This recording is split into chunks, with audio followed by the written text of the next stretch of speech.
आइए श्याम प्रेमियों, आज एक ऐसे भगत की कहानी सुनाते हैं जो अपने व्यापार में इतना लीन था कि उसे दिन दुनिया की कोई खबर नहीं थी। उसे सिर्फ पैसा पैसा और सिर्फ पैसे के बारे में चिंता थी। उसके घर वाले, उसके परिवार वाले सारे परेशान थे कि सेठ कभी कहीं नहीं जाता, सुबह से लेकर रात तक हर समय पैसे में ही लिपटा रहता है। बहुत दिनों से उसके इष्ट मित्र उसे कहते थे कि तुम हमारे साथ कहीं चलो, अपने बच्चों को लेकर चलो, लेकिन सेठ कहता इसके लिए काफी समय पड़ा है, अभी मुझे सिर्फ पैसा कमाना है। लेकिन एक दिन कुछ मित्रों ने बहुत जोर दिया कि 2 दिन की छुट्टियां हैं, हम खाटू श्याम जी के दरबार में जा रहे हैं, पूरे परिवार को साथ लेकर हमारे साथ चलो। और सेठ उनको ये बात मना नहीं कर पाया और बिना मन के वो उन परिवार वालों और इष्ट मित्रों के साथ खाटू के लिए रवाना हो गया। रास्ते भर वो अपने व्यापार की बातें करता रहा। उसे खाटू जाने की जरा भी इच्छा नहीं थी। लेकिन जब खाटू पहुंचा और बाबा श्याम के मंदिर में पहुंचा और जब बाबा से नजरें मिली, उसके होश उड़ गए। सेठ के परिवार वाले सारे दर्शन करके बाहर आ गए। वो सिर्फ 1 मिनट के लिए मंदिर में आया, लेकिन घंटों तक बाबा के दरबार में खड़ा रह गया। उसको होश नहीं रहा और वो बाबा की तरफ देखकर आंखें बंद करके आंसुओं की धार बहती रही और वो बाबा से मन ही मन बातें करता रहा।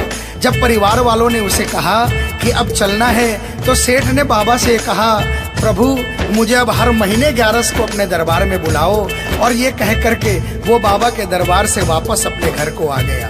15 दिन बाद 11 आई। सेठ बहुत से लोगों को लेकर अपने साथ बाबा के दरबार में गया। ऐसे हर 11 को वो खाटू जाने लगे। लेकिन एक दिन जैसे ही वो सुबह 11 को घर से निकलने लगा, मुनीम ने कहा, सेठ जी कहाँ जा रहे हो? सेठ ने कहा, अरे मुनीम तुझे पता नहीं, आज 11 है, मुझे खाटू धाम जाना है। मुनीम ने कहा, सेठ जी आपको पता नहीं, आज बाहर के कुछ व्यापारी आने वाले हैं, लाखों का सौदा होने वाला है और वो व्यापारी आज रात को वापस इंडिया के बाहर चले जाएंगे। आपके पास तो मौका है, आप 11 की जगह मावस को खाटू चले जाना। सेठ के मन में ये आया कि हाँ, इसमें क्या फर्क पड़ता है, आज यहाँ व्यापार कर लेता हूँ, सौदा कर लेता हूँ, मैं खाटू मावस को चला जाऊंगा। और सेठ उस दिन खाटू नहीं जा पाया। 11 निकल गई, मावस आई, मावस को फिर कोई व्यापारी आ गया। उसके बाद फिर पूर्णिमा आई, फिर कोई व्यापारी आ गया और इसी तरह सेठ व्यापार में फिर उलझ गया। एक दिन रात को सेठ सोया तो उसके नींदों में उसे ऐसा आभास हुआ कि उसे कोई आवाज आ रही है और उसने बड़े ध्यान से सुना। उसे लगा खाटू वाले श्याम बाबा उसे कह रहे हैं, वाह रे सेठ, मैंने तो सोचा था कि मेरे दरबार में कोई बहुत बड़ा भूला भटका भगत आया है, लेकिन मुझे क्या पता था कि कोई भगत नहीं, एक सौदागर आया है और मुझसे सौदा करके चला गया। आज तू अपने घर में, अपने व्यापार में खूब खुश है, तू वहीं पर खुश रहे। और ऐसा कहकर वो आवाज बंद हो गई। सेठ की आंखें खुली, उसके मन में ग्लानि हो गई। उसने सोचा कि मैं आज ही खाटू धाम जाऊंगा और वो जैसे ही खाटू के लिए निकला, रास्ते में एक्सीडेंट हो गया। सेठ की दोनों टांगे रह गई। अब सेठ अपने पैरों पर खड़ा नहीं हो पाया और उसके मन की मन में ही रह गई। सेठ बहुत तड़पता रहा। एक दिन सेठ अपने घर के दरवाजे पर बैठा, आंसू बहा रहा कि मेरा बुलावा क्यों नहीं आ रहा, मैंने इतनी बड़ी गलती करी, मुझे बाबा के दरबार से इतनी दूरी क्यों हो गई। इतने में उसके घर के सामने से एक डाकिया निकला। सेठ ने डाकिया को आवाज लगाई और कहा, ए डाकिया, तुम तो कलकत्ता, दिल्ली, बम्बई भक्तों का संदेशा लेकर जाते हो, लोगों के चिट्ठियां पहुंचाते हो। आज मेरी एक चिट्ठी, मेरा एक संदेशा मेरे खाटू वाले श्याम बाबा के दरबार में क्या पहुंचा दोगे? डाकिया ने कहा, सेठ मैं तो आजकल खाली रहता हूँ, जब से इंटरनेट का जमाना आया है लोग ईमेल पर ही चैटिंग कर लेते हैं, बताओ तुम्हारा क्या संदेशा है और कहाँ पहुँचाना है। और ऐसे डाकिया ने सेठ से कहा और सेठ ने डाकिया से कहा।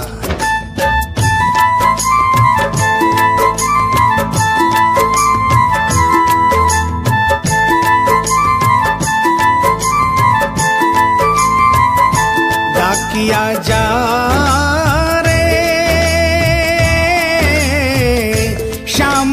संदेशो दीजे, शाम न जाए तो कह दीजे, भगत थार दर्शन न तरसे। डाकी डाकिया जा रे।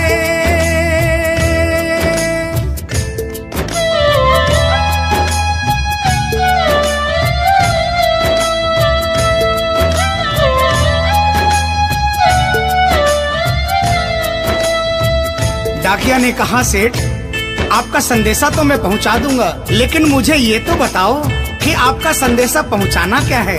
जहां मुझे संदेशा पहुंचाना है वहां का ठिकाना क्या है? और डाकिया ने कहा,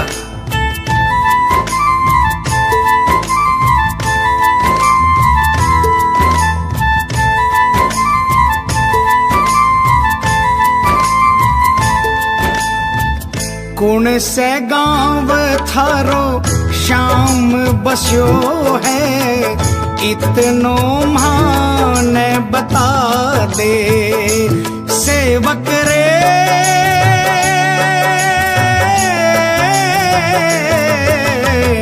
घर तेरे पास है कोई निशानी, माने तू दिखला दे।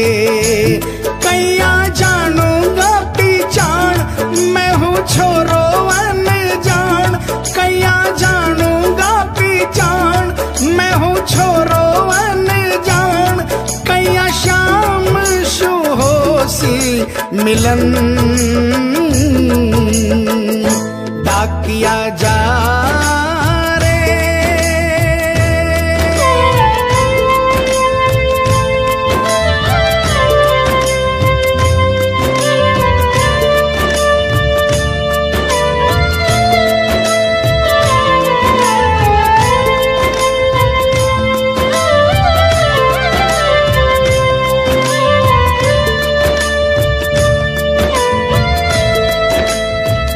सेठ ने कहा, डाकिया मैं तुझे जिस जगह का ठिकाना बता रहा हूँ वहाँ ऐसा दरबार है जहाँ जो एक बार जाता है वो वहीं का हो जाता है।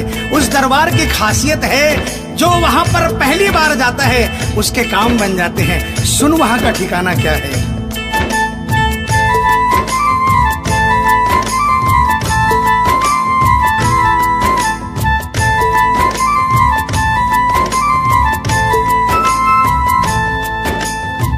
खाटू में है श्याम जी को मंदिर, शिखर ध्वजा लहरावे। डाकिया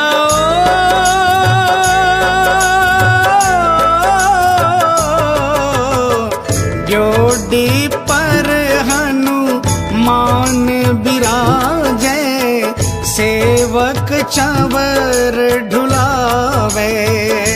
बाके नौबत बाजे द्वार, गूंजे हरदम जय जयकार।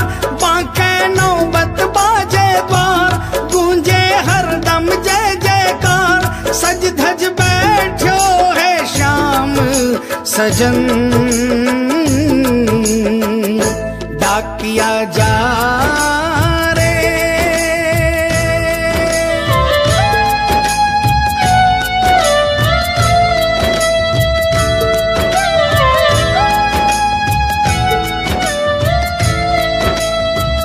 डाकिया सेठ जी के यहाँ से निकल जाता है और वो खाटू धाम के लिए प्रस्थान करता है। धीरे धीरे वो खाटू पहुँचता है और खाटू पहुंचकर बाबा के मंदिर का पता करता है और मंदिर के नीचे पहुंचकर वो पहले प्रणाम करता है और बाबा के मंदिर की 13 सीढ़ी चढ़ता है।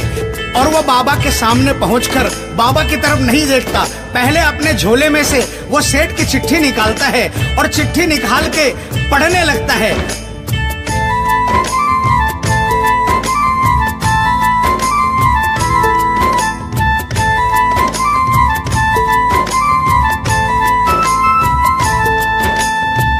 पहुँच गयो दरबार श्याम के, बोलन लाग्यो संदेशो। बाबा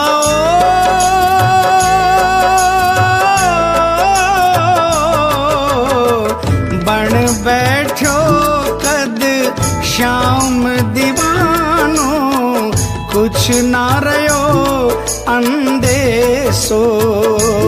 आखड़ ल्यासू बरसी धार, चैया सावन की फुहार।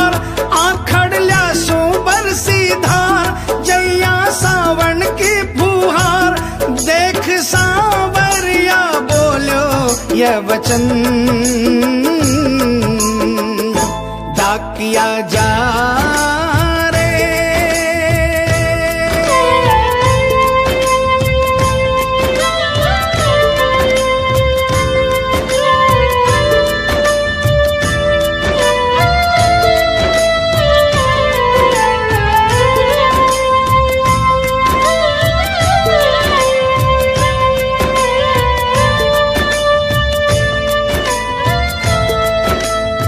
जो ही डाकिया ने सांवरे सेठ की तरफ देखा, उसके होश उड़ गए, उसकी आंखें बंद हो गई, आंखों से आंसुओं की अविरल धारा बहने लगी। उसको ऐसा महसूस हुआ सपने में जैसे कि कोई श्याम प्रभु सिंहासन से उतर कर आ गए। उससे अपने गले से लगा लिया और डाकिया से कहा, कैसे हो डाकिया? डाकिया प्रभु के चरणों में गिर गया, कहा, प्रभु आज मैं धन्य हो गया, इतने वर्षों तक आपके दरबार नहीं पहुंचा, आज सेठ जी के कारण मैं आपके दरबार में पहुंच गया। अब मुझ पर इतनी कृपा कर दो, मुझे अपनी शरण में रख लो। लेकिन बाबा ने कहा, नहीं बेटा, मैं तुझे अपनी शरण में रखूंगा, लेकिन अभी तुझे मेरा एक छोटा सा काम करना है। जिस सेठ ने तुझे ये संदेशा देकर भेजा है, अगर उसके पास मेरा जवाब नहीं गया तो वहां जीते जी मर जाएगा। तू मेरा एक छोटा सा काम कर दे, वापसी संदेशा तू उस सेठ को जाकर दे दे। और बाबा ने कहा,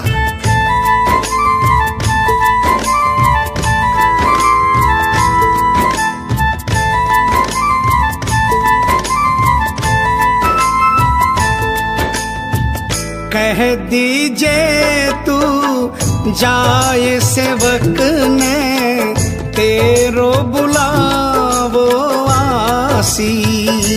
सेवक रे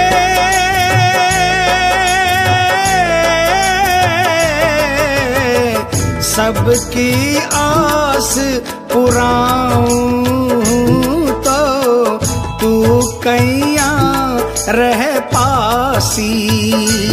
तेरी सारी जानू बात पूरी करशू मन की आस, तेरी सारी जानू बात पूरी करशू मन की आस।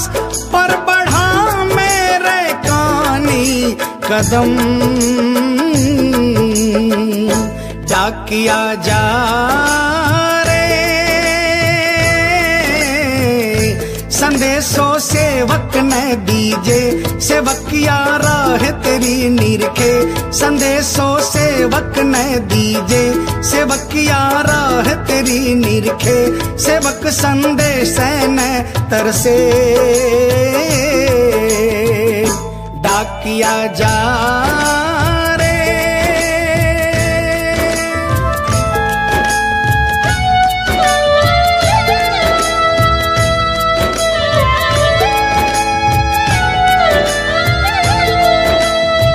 डाकिया श्याम प्रभु के चरणों में प्रणाम करके वापस निकलता है और वो आधी रात को ही सेठ के शहर में आ जाता है। अब डाकिया को इतनी जल्दी थी कि उसने आधी रात नहीं देखी और उसने जाकर सेठ के दरवाजे की घंटी बजा दी।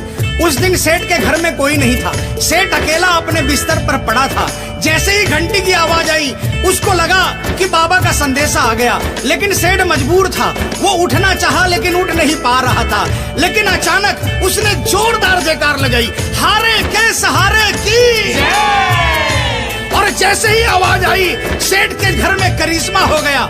सेठ अपने पांव पर खड़ा हो गया, दौड़ कर गया और उसने जाकर दरवाजा खोला। सामने देखा डाकिया खड़ा है। सेठ डाकिया के चरणों में गिर गया और कहने लगा, डाकिया जल्दी बताओ मेरे बाबा ने क्या संदेशा भिजवाया है। और डाकिया ने चिट्ठी निकाली और बाबा के भगत की चिट्ठी का संदेशा निकालकर सेठ के हाथों में थमा दिया। सेठ ने जैसे ही चिट्ठी देखी वो झूम झूम कर नाच नाच कर गाने लगा, आ, आ,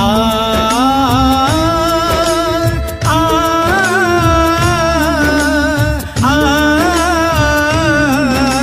आ, आ, चिट्ठी आई है, चिट्ठी आई है, चिट्ठी आई है, चिट्ठी आई है, चिट्ठी आई है, खाटू से चिट्ठी आई है। बड़े दिनों के बाद मेरे श्याम धनी को आज, अरे बड़े दिनों के बाद मेरे श्याम धनी को आज भगत की याद सताई है। चिट्ठी आई है, चिट्ठी आई है, ओ चिट्ठी आई है, चिट्ठी आई है। सेठ ने वो चिट्ठी वापस डाकिये को थमा दी और कहा, डाकिया आप तो स्वयं बाबा से मिलकर आए हो, इसलिए बाबा का संदेशा अपने मुखारबिंद से मुझे सुनाओ।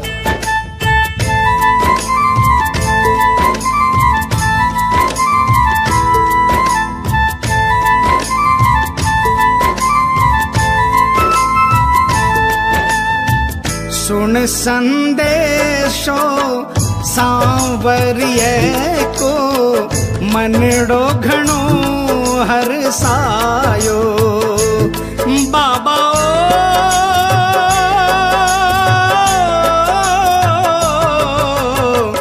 बंध गया पाँव में घूघरिया सा, मन को मोरियो गायो। श्याम बड़ो दिलदार, हो जाओ लेवन ने तैयार। मारो श्याम बड़ो दिलदार, हो जाओ लेवन ने तैयार। महिमा गावे है कमल किशन, क्या किया जा। आप सभी श्याम प्रेमियों से जो कभी खाटू नहीं गए, जिन्होंने बाबा का नाम सुना है और जिन्होंने नहीं सुना, उन सबसे निवेदन, जो कभी खाटू नहीं गए वो एक बार हमारे बाबा श्याम के दरबार में पहुंचिए। ये वो दरबार है जहां हारे हुए को जीत मिलती है, जहां लोग हार कर आते हैं लेकिन हार कर वापस नहीं जाते, जहां हर हारे का सहारा होता है। चाहे कैसा भी कोई क्यों ना आता हो, बाबा श्याम हर आने वाले को गले लगाता है, उसको काम पूर्ण करता है और उसे खुशहाल करके अपने घर को भेजता है। बोल खाटू नरेश की, बोल हारे के सहारे की।